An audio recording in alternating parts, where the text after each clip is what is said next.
છેલ્લા 12 કલાકમાં 72થી વધુ તાલુકામાં કમોસમી વરસાદ વરસ્યો હતો। 7 તાલુકામાં 1 ઇંચથી વધુ વરસાદ, સૂત્રાપાડા ક્વાંટમાં 1.5 ઇંચ વરસાદ, કોડીનાર સંખેડામાં 1.5 ઇંચ વરસાદ, ડેડિયાપાડા ઉનામાં 1 ઇંચ વરસાદ પડ્યો તો નવસારીના અનેક વિસ્તારોમાં ભારે વરસાદ વરસ્યો। ગણદેવી, બિલીમોરા, ચીખલીમાં વરસતા વરસાદમાં રોડ પાણી થઈ ગયા, ડાંગર સહિતનો પાક પલળી ગયો। દ્વારકા પંથકમાં કમોસમી વરસાદ ત્રાટક્યો। કલ્યાણપુર, ભોગાત તેમજ આસપાસના ગ્રામ્ય વિસ્તારોમાં વરસાદથી મગફળી સહિતનો પાક પલળી ગયો। કમોસમી વરસાદથી ખેડૂતોની મહેનત પર પાણી ફરી વળ્યું।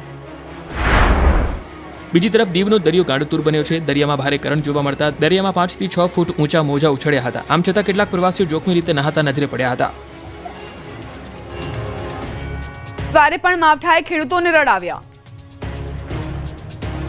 ભર શિયાળે ગુજરાતમાં ચોમાસું જામ્યું છે। ઝાપટા નહીં પરંતુ 1 થી લઈને 6 ઇંચ વરસાદ ખાબકી જતા ખેડૂતોને રડવાનો વારો આવ્યો છે। સૌથી વધુ ખાના ખરાબી દક્ષિણ ગુજરાતમાં થઈ છે। નવસારીમાં 24 કલાકમાં 6.3 ઇંચ વરસાદ ખાબક્યો। નવસારી તાલુકામાં 2.41 ઇંચ, જલાલપોર તાલુકામાં 1.63 ઇંચ તો ગણદેવી, ડાંગ, બારડોલી સહિતના શહેરોમાં પણ માવઠું મુસીબત બનીને ત્રાટક્યું છે, જેથી સર્વત્ર પાણી સર્જાઈ ગયું। ગણદેવી શહેરમાં મુખ્ય બજારમાંથી નદી પસાર થતી હોય તેવા દ્રશ્યો સામે આવ્યા। ખેડૂતોનો તૈયાર પાક પણ પલળી ગયો। આ તરફ વડોદરામાં પણ વહેલી સવારથી વરસાદે ધડબડાટી બોલાવી હતી। શહેરના ભાયલી, ગોત્રી, સયાજીગંજ, ન્યૂ અલકાપુરી, ફતેગંજ, ગોરવા, નિઝામપુરા સહિત અનેક વિસ્તારોમાં કમોસમી વરસાદ વરસ્યો। ઝરમરિયા વરસાદના કારણે શહેરનું વાતાવરણ હિલ સ્ટેશન જેવું બન્યું તો પાદરા, કરજણ, ડભોઈ, વાઘોડિયા, સાવલી, ડેસર, શિનોરમાં માવઠાના મારથી ખેડૂતો પરેશાન છે।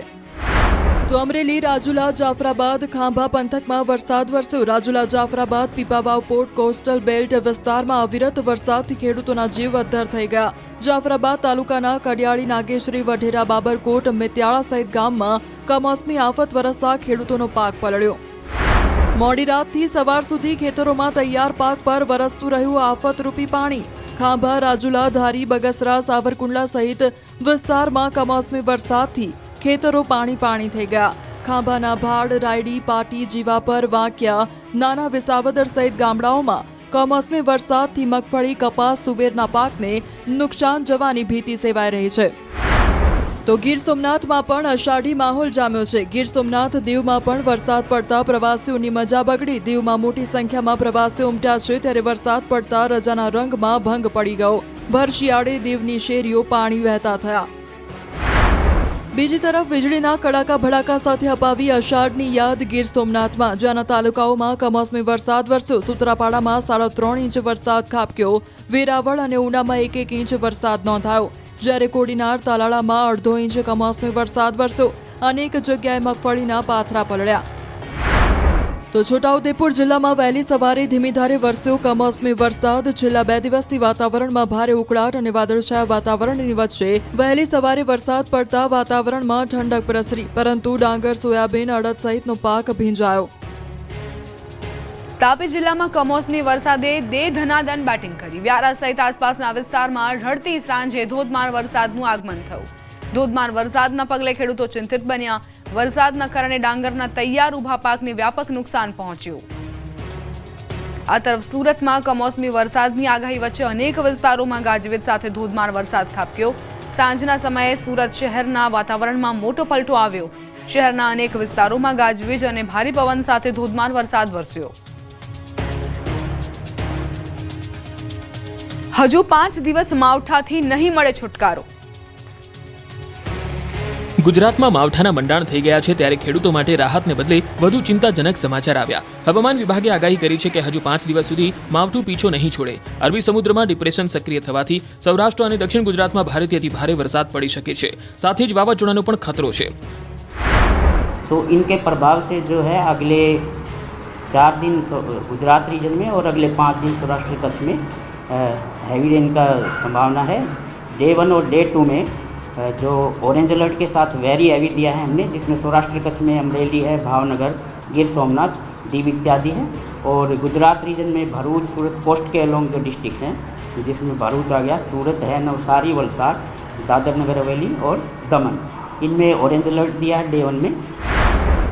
બીજી તરફ દ્વારકાનો દરિયો ગાંડોતુર બની ગયો છે. સાવચેતીના ભાગરૂપે ઓખા બંદર પર 3 નંબરનું સિગ્નલ લગાવાયું. દરિયામાં ભારે પવન ફૂંકાય તેવી સંભાવનાઓ વચ્ચે ઓખા બંદર પર 3 નંબરનું સિગ્નલ લગાવવામાં આવ્યું. સાથે જ માછીમારોને દરિયો ન ખેડવાની સૂચના આપવામાં આવી. આ બાજુ ગીર સોમનાથ અને દીવના દરિયામાં કરંટ જોવા મળ્યો. ઊંચા મોજા ઉછળી રહ્યા છે. સમુદ્રમાં તોફાનોથી બોટને પરત લાવવામાં આવી રહી છે.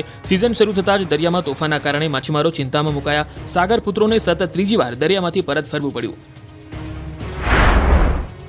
દરિયાદેવ ગાંડાતુર થયા છે. આમ છતાં કેટલાક લોકો જોખમી રીતે સ્નાન કરતા નજરે પડ્યા. દરિયામાં નહાવા પર પ્રતિબંધ હોવા છતાં કોડીનારના મૂળ દ્વારકાના દરિયામાં પ્રવાસીઓ જોખમી રીતે નહાતા નજરે પડ્યા. દરિયો રફ છે અને ઊંચા મોજા ઉછળી રહ્યા છે, છતાં લોકો બેફિકર બનીને આ મજા માણી રહ્યા છે.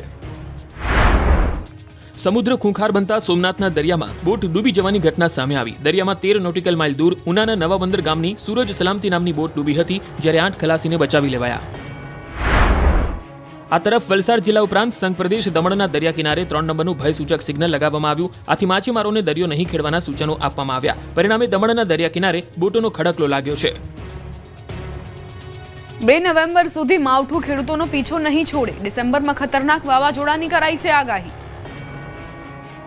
ગુજરાતમાં માવઠાએ મંડાણ કરી દીધા છે. મોટા ભાગના વિસ્તારમાં 2 દિવસ માવઠું કમઠાણ સર્જી રહ્યું છે. ત્યારે ખેડૂતોના જીવ અદ્ધર થઈ જાય તેવી આગાહી હવામાન નિષ્ણાંત અંબાલાલ પટેલે કરી છે. 2 નવેમ્બર સુધી ખેડૂતોનો પીછો નહીં છોડે માવઠું. અંબાલાલ પટેલના મતે 2 નવેમ્બર સુધી કમોસમી વરસાદ પડશે. ઉત્તરથી દક્ષિણ અને મધ્યથી સૌરાષ્ટ્ર સુધી માવઠું ખેડૂતોને રડાવી દેશે. તારીખ 30મી સુધી તો આ હવામાન રહેવાની શક્યતા છે અનુમાન. ત્યારબાદ ધીરે ધીરે 2 નવેમ્બર સુધીમાં પણ આ હવામાન રહેશે. પરંતુ લગભગ હળવા જે વાતાવરણ હોય, ઊંધળું હવામાન, હળવું વરસાદ, આવું હવામાન તો નવેમ્બરની શરૂઆત સુધીમાં રહેવાની શક્યતા રહેશે. પણ અત્યારે હાલ જોવા જઈએ તો લગભગ દક્ષિણ ગુજરાતના ભાગોમાં ભારેથી અતિભાર વરસાદ થવાની શક્યતા રહેશે. ધીરે ધીરે સિસ્ટમ ઊંચી આવશે. દક્ષિણ સૌરાષ્ટ્રના ભાગોમાં ભારે વરસાદ થવાની શક્યતા છે. સૌરાષ્ટ્રના ભાગોમાં હવે ધીરે ધીરે સિસ્ટમ સૌરાષ્ટ્રના મધ્ય ભાગોમાં પણ જવાની શક્યતા રહેશે. અને સૌરાષ્ટ્રના ઘણા ભાગોમાં હજુ કેટલાક ભાગોમાં ભારે વરસાદ થવાની શક્યતા રહેશે. ઉત્તર સૌરાષ્ટ્રના ભાગો, પશ્ચિમ સૌરાષ્ટ્રના ભાગોમાં વરસાદ થવાની શક્યતા રહેશે. જામનગરના કેટલાક ભાગમાં વધુ વરસાદ થવાની શક્યતા રહેશે. કેટલાક ભાગમાં ભારે વરસાદ થવાની શક્યતા રહેશે. કચ્છના ભાગોમાં પણ વરસાદ થવાની શક્યતા રહેશે. બીજી તરફ આગામી 48 કલાક અમદાવાદ માટે ભારે છે. અંબાલાલ પટેલનું માનીએ તો 2 દિવસ સુધી અમદાવાદમાં ધોધમાર આફત વરસશે. અમદાવાદના વિવિધ ભાગ અને વિરમગામ, સાણંદ, કડી, બેચરાજીમાં વરસાદ વરસી શકે. તો મધ્ય ગુજરાતમાં પણ માવઠું મુસીબત બનીને ત્રાટકશે. તો 4 થી 8 નવેમ્બર વચ્ચે પણ ફરી માવઠું ખેડૂતોને હેરાન કરવા આવી રહ્યું છે. મધ્ય ગુજરાતના ભાગોમાં પણ વરસાદ થવાની શક્યતા છે. કેટલાક ભાગોમાં ભારે વરસાદ થવાની શક્યતા છે. પંચમહાલના ભાગોમાં, છોટાઉદેપુર, પંચમહાલ વગેરે ભાગોમાં વરસાદ થવાની શક્યતા રહેશે. અને આજે અથવા કાલે બપોર પછી લગભગ અમદાવાદના ઘણા ભાગોમાં વરસાદ થવાની શક્યતા રહેશે. જેમાં વિરમગામ, બેચરાજી, કડી, સાણંદ વગેરે ભાગમાં વરસાદ થવાની શક્યતા રહેશે. અમદાવાદના કેટલાક ભાગોમાં લગભગ આગામી 48 કલાકમાં ભારે વરસાદ થવાની શક્યતા રહેશે. અને ત્યારબાદ ઉત્તર ગુજરાતના ભાગોમાં વરસાદ થવાની શક્યતા રહેશે. અને સાબરકાંઠા, અરવલ્લીના ભાગોમાં પણ વરસાદ થવાની શક્યતા રહેશે. ધીરે ધીરે આ સિસ્ટમ સરકતી જશે અને રાજસ્થાનના ભાગોમાં થઈને, પૂર્વ ભાગોમાં થઈને લગભગ દેશના પૂર્વીય ભાગોમાં જવાની શક્યતા રહેશે. તેના વચ્ચે સાયક્લોનિક સર્ક્યુલેશન રચાશે. અને આ સાયક્લોનિક સર્ક્યુલેશનના કારણે અને ટ્રફ રેખા બનતા હજુ પણ ગુજરાતના ભાગોમાં વરસાદ થવાની શક્યતા રહેશે. ગિરનારમાં ભારે પવનના કારણે રોપવે અનિશ્ચિત સમય સુધી બંધ. તો ગિરનાર પર માઉન્ટ આબુને આંટી દે એવો માહોલ જોવા મળ્યો. જૂનાગઢ સ્થિત સુપ્રસિદ્ધ ગિરનાર પર્વત પર પવનની ગતિ અસામાન્ય રીતે વધી જતા રોપવે સેવા અનિશ્ચિત સમય સુધી બંધ રાખવાનો નિર્ણય લેવામાં આવ્યો. રોપવે સંચાલક કંપનીએ યાત્રાળુઓની સલામતીને સર્વોપરી રાખીને આ સાવચેતીનું પગલું ભર્યું. રોપવેની કેબિનનું સંચાલન ભારે પવનની સ્થિતિમાં અત્યંત જોખમી બની શકે છે. એવામાં કોઈ મોટી દુર્ઘટના ન સર્જાય તેથી તેને ટાળવા માટે વહીવટીતંત્રના સમર્થનથી રોપવે બંધ રાખવાનો નિર્ણય લેવામાં આવ્યો. પવનની ગતિમાં ઘટાડો થયા બાદ સેવા ફરીથી શરૂ કરવામાં આવશે. રોપવે સેવા બંધ થવાને કારણે મોટી સંખ્યામાં આવેલા યાત્રાળુઓને અસુવિધાનો સામનો કરવો પડી રહ્યો છે. બીજી તરફ ગિરનાર પર્વત પર વાદળોની ફોજ ઉતરી આવતા આહલાદક નજારો સર્જાયો હતો. અમરેલી અને પાવાગઢમાં કમોસમી વરસાદ. અમરેલીમાં મંડપ ઉડ્યો. અમરેલી પંથકમાં 2 દિવસથી કમોસમી વરસાદ પડી રહ્યો છે ત્યારે જિલ્લાના ખાંભાના ઉમરિયા ગામે તરસરિયા પરિવાર દ્વારા પિતૃના મોક્ષાર્થે આયોજિત શ્રીમદ ભાગવત સપ્તાહમાં કમોસમી વરસાદ પડતા વિઘ્ન આવ્યું. ભારે પવન સાથે વરસાદ પડતા સપ્તાહનો મંડપ ઉડ્યો હતો, જેના કારણે વ્યાપકપણે નુકસાન થયું અને ભાગવત સપ્તાહ સાંભળવા આવનાર લોકોમાં નાસભાગ મચી ગઈ. આયોજન વિખેરાઈ ગયું હતું અને આયોજકોમાં નારાજગી જોવા મળી હતી, જો કે કોઈને જાનહાનિ થઈ ન હતી. આ તરફ યાત્રાધામ શક્તિપીઠ પાવાગઢ ખાતે સવારથી વરસાદી માહોલ જામ્યો હતો. ક્યારેક ધીમી ધારે તો ક્યારેક ભારે ઝાપટા સાથે વરસાદ વરસી રહ્યો છે. વરસાદી માહોલને પગલે પગથિયા ઉપર પાણી વહેતા થયા હોય તેવો નયનરમ્ય નજારો જોવા મળી રહ્યો છે. આહલાદક વાતાવરણ સાથે ઠંડાગાર પવનના સુસવાટા વચ્ચે ભક્તો કરી રહ્યા છે માતાજીના દર્શન. સતત બદલાતા વાતાવરણ વચ્ચે રોપવે સેવા પણ સમયાંતરે બંધ રાખવાની ફરજ પડી રહી છે. કમોસમી વરસાદે ગુજરાતના ખેડૂતોને કર્યા બરબાદ. જુઓ ખેતરના હાલ. આજે મારે 5.5 વીઘાના પાથરા પાણીમાં ડૂબી ગયા છે અને આ કુદરત રૂઠો છે. કમોસમી વરસાદે પાકની પથારી ફેરવ્યા બાદ સોમનાથ પંથકના ખેડૂતોએ રડવાનો વારો આવ્યો. ખેડૂતોએ મહા મહેનતે પાક તૈયાર કર્યો હતો, લાખો રૂપિયા ખર્ચ કરીને મોલતને ઊભી કરી હતી, પરંતુ કુદરતને ખેડૂતોની મહેનત મંજૂર ન હોય તેમ આકાશમાંથી આફતનો ધોધ વરસતા એક ઝાટકે 4 માસની મહેનત પર પાણી ફરી વળ્યું. ગીર સોમનાથમાં 6 ઇંચ વરસાદ ખાબકી જતા હાલ તો ખેતરોમાં પાક તરી રહ્યો છે, જેથી ખેડૂતોને રડવાનો વારો આવ્યો. ત્યારે તલાલાના ધારાસભ્ય ભગવાન બારડ દ્વારા ખેડૂતોની મુલાકાત લઈને સ્થિતિનો તાગ મેળવ્યો હતો. ગીર સોમનાથ જેવી જ હાલત છે અમરેલી જિલ્લાના ખેડૂતોની. મોડી રાતથી કમોસમી માવઠું ત્રાટકતા ખેતરોમાં તૈયાર મગફળીના પાકનો સોંથ પડી ગયો છે. ઘાસચારો પણ પલળી ગયો છે. પશુઓ માટે ઘાસચારો પણ બચ્યો નથી. ત્યારે ખેડૂતોની એક જ માંગ છે કે સરકાર દ્વારા નુકસાનીનો સર્વે કરી યોગ્ય સહાય ચૂકવવામાં આવે. તો તાપીના હાલ પણ બેહાલ છે. ડાંગરનો પાક તૈયાર થઈ ચૂક્યો છે અને ખેડૂતો ડાંગરની કાપણી કરવા માટે પણ ઉત્સુક છે. જો કે માવઠાના મારને કારણે ખેડૂતોના જીવ અદ્ધર થઈ ગયા. ખેડૂતોને ડાંગરની કાપણીને ટાળવાની નોબત આવી રહી છે. ભારે પવનના કારણે ડાંગરનો પાક ઢળી પડ્યો છે. ખેડૂતોની મહેનત રોડ પર પડી હોવાના દ્રશ્ય અંકલેશ્વરના છે. હાંસોટ પંથકમાં ડાંગરનો પાક પલળી જતા ભારે નુકસાન થયું, જેને લઈને ઘણા વિસ્તારોમાં મુખ્ય માર્ગ પર ખેડૂતો ડાંગર સૂકવતા જોવા મળ્યા. અચાનક પડેલા કમોસમી વરસાદે પાકની ગુણવત્તા બગાડી દીધી છે, જેના કારણે પાકના ભાવ નીચા જતા ખેડૂતોને આર્થિક નુકસાન વેઠવાનો વારો આવ્યો. મોઢે આવેલો કોળિયો છીનવાઈ જતા ખેડૂતોએ સરકાર પાસેથી સહાયની માંગ કરી. આ તરફ છોટાઉદેપુરના પાડા ગામના ખેડૂતો કમોસમી વરસાદથી ત્રસ્ત છે. નુકસાનની સહાય માટે સૂત્રોચ્ચાર કર્યા હતા. હજુ સુધી સરકાર તરફથી કોઈ સહાય મળી નથી. ત્યારે નસવાડી, બોડેલી અને સંખેડા તાલુકાના મોટાભાગના ખેડૂતોએ એકત્ર થઈને વિરોધ કર્યો. 3 ઇંચ વરસાદથી ગીર સોમનાથમાં પાકનું ધોવાણ, ખેડૂતો રડ્યા. અત્યારે ખેડૂતોને 30 થી 40% મગફળી અત્યારે ખેતરમાં છે. કોઈના પાથરા છે, કાં તો લીલી મગફળી જ ઉપાડવાની બાકી છે. તો ઘણું વ્યાપક નુકસાન છે. અત્યારે નુકસાનનો કોઈ પાર નથી. ખેડૂતને લાગત પાથરા પડ્યા, માંડવી ઉભ્યું, માલનો સારો થોડો હાથે તો એ પણ પૂરો થઈ ગયો. આમાં હું કરું ને હું ન કરું એ વિચાર છે. હવે તે માથે વઢીને રોવાનું રહ્યું. આમાં ખેડૂતને તો કોઈ છે જ નહીં.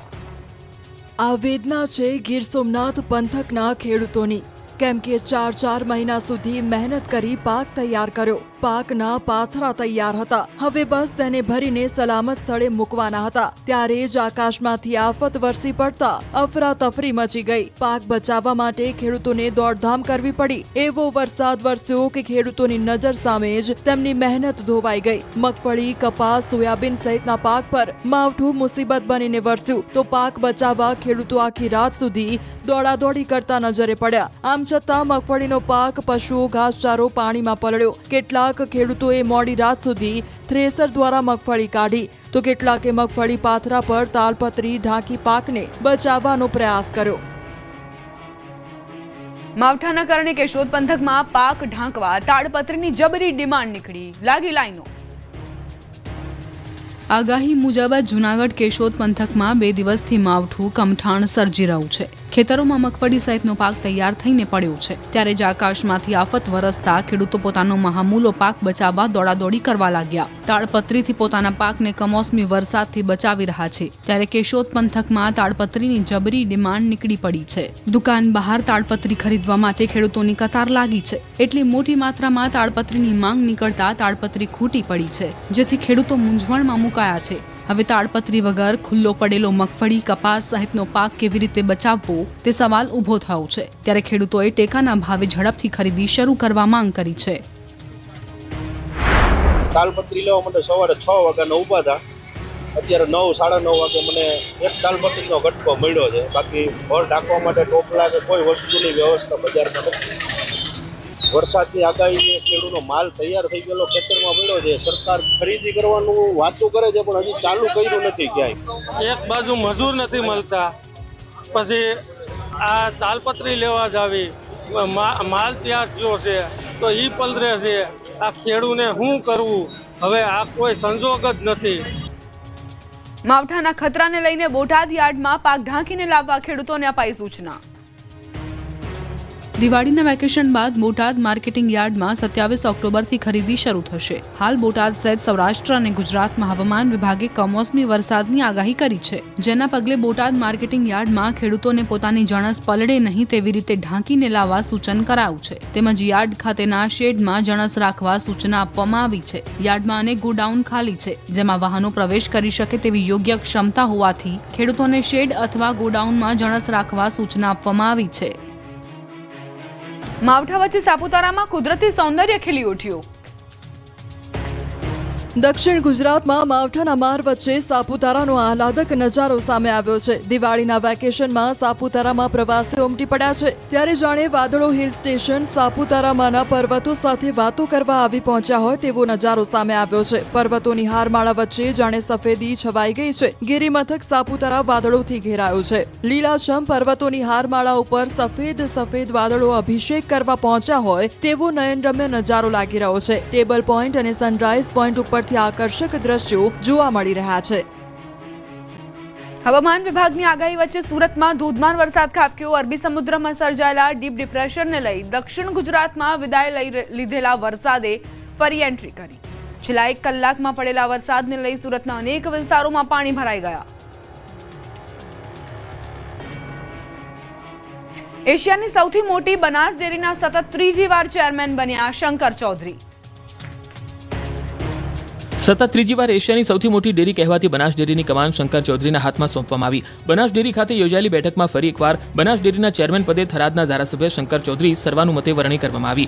બનાસ ડેરી નિયામક મંડળની 16 બેઠકો પર ચૂંટાઈ આવેલા ડિરેક્ટરોએ બનાસ ડેરીના ચેરમેન પદની મહત્વપૂર્ણ જવાબદારી શંકર ચૌધરીના શિરે આપી. એટલે કે 3જી વખત બનાસ ડેરીના ચેરમેન પદે શંકર ચૌધરી બિરાજમાન થયા. વાઇસ ચેરમેન પદે ભાવાભાઈ રબારીની સર્વાનુમતે વરણી કરવામાં આવી. બનાસ ડેરી ચેરમેન પદે શંકર ચૌધરી વર્ષ 2015માં અને ત્યારબાદ વર્ષ 2020 અને હવે વર્ષ 2025માં 3જી ટર્મમાં ચેરમેન બન્યા છે. હવે બંને પોતાના હોદ્દા ઉપર આગામી 2.5 વર્ષ માટે યથાવત રહેશે. નોંધનીય છે કે બનાસ ડેરી સાથે 3,76,000 સભાસદો જોડાયેલા છે. બનાસ ડેરીનું વાર્ષિક ટર્નઓવર 15,000 કરોડથી વધારે છે. ઠાકોર સમાજને વ્યસનથી દૂર રહેવા ગેનીબેન ઠાકોરે કરી અપીલ. બનાસકાંઠાના દિયોદરમાં વાવ-થરાદ જિલ્લાના ઠાકોર સમાજનું સંમેલન મળ્યું હતું. નવા વર્ષના સ્નેહમિલન કાર્યક્રમમાં ભાજપ અને કોંગ્રેસના નેતાઓ એક મંચ પર જોવા મળ્યા. એક જ સ્ટેજ પર અલ્પેશ ઠાકોર, કેસાજી ઠાકોર, અમૃત ઠાકોર, સાંસદ ગેનીબેન ઠાકોર જોવા મળ્યા હતા. આ કાર્યક્રમમાં મોટી સંખ્યામાં ઠાકોર સમાજના લોકો ઉપસ્થિત રહ્યા હતા. ત્યારે ગેનીબેન ઠાકોર સહિતના ઠાકોર સમાજના નેતાઓએ સમાજને દારૂ સહિતના વ્યસનથી દૂર રહેવા અપીલ કરી તો સમાજના બંધારણના વિવિધ મુદ્દાઓને લઈને ચર્ચા થઈ. શિક્ષણ અંગે જાગૃત થવા સંદેશ આપ્યો. ખોડલધામ મંદિરના દર્શન કરી કોંગ્રેસ શરૂ કરશે સ્થાનિક ચૂંટણી માટે પ્રચારના શ્રી ગણેશ. સ્થાનિક સ્વરાજની ચૂંટણીના ગમે ત્યારે પડઘમ વાગવાના છે. સ્થાનિક ચૂંટણીને લઈને રાજકીય પક્ષોએ તડામાર તૈયારીઓ શરૂ કરી દીધી છે. ત્યારે ખોડલધામ મંદિરના દર્શન કરી કોંગ્રેસ શરૂ કરશે સ્થાનિક સ્વરાજની ચૂંટણીની તૈયારીઓ.